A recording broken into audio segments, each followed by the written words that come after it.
तुम्ही कधी विचार केला आहे का, आई येडेश्वरीला येडी का म्हणले जाते?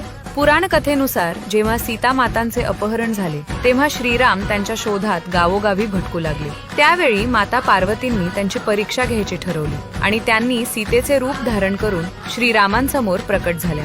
परंतु श्रीरामांनी माता पार्वतींना क्षणातच ओळखले आणि म्हणाले, तू सीता नसून माझी व्याकुळता पाहून धावून येणारी माझी वेडी आई आहेस। तेव्हापासून माता पार्वती आई येडेश्वरी म्हणून ओळखली जाऊ लागली। त्यानंतर मातेने याच ठिकाणी वास्तव्य केल्यामुळे हे एक जागृत शक्तीपीठ मानले जाऊ लागले। दरवर्षी चैत्र पौर्णिमेला येरमाळा येथे आई येडेश्वरीचा भव्य उत्सव साजरा केला जातो।